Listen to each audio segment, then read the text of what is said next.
It's still hard to accept that our beloved superstar and national artist is gone. My greatest hurt is that I was not able to see her one last time before she was put into the ground. By that time, natakpan na po yung coffin niya.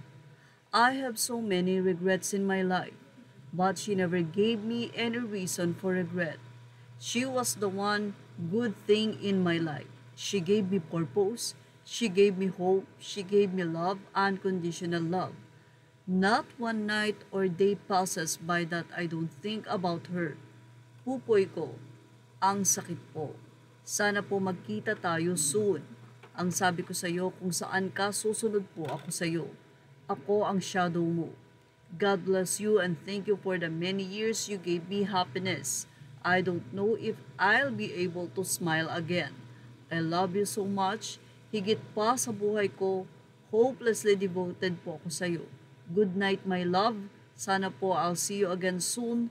Diyos na po ang bahala. I love you forever and beyond. I'll never forget you po. God bless you po, Miss Nora Honor, my one and only true love, my soulmate. Miss you so much. Ito nga ang naging pahayag ni John Rendes. Matatandaan na nung nagsalita si Lotot de Leon sa wake ng kanyang ina, sinabi nito na pagkakataon na makasama nila ang kanilang ina na sila lang. 33 years na iginugol nga ni John Rendes ang kanyang buhay kasama ang superstar na si Nora Honor.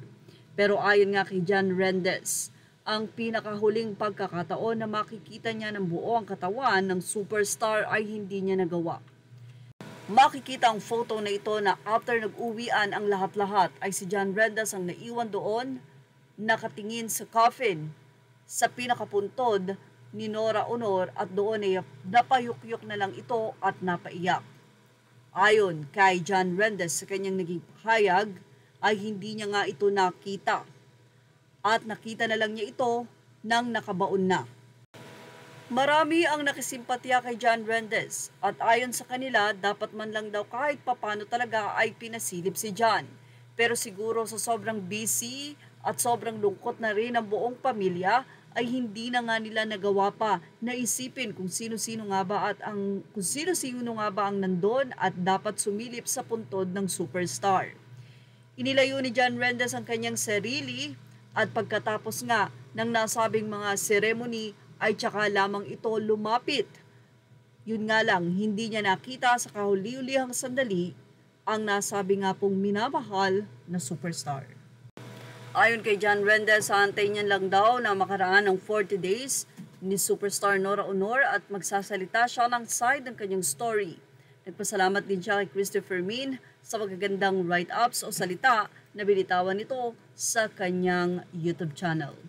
At yan ang ating showbiz snap update. Images are all credit to the rightful owners. Thank you for watching. Please like, share, and subscribe.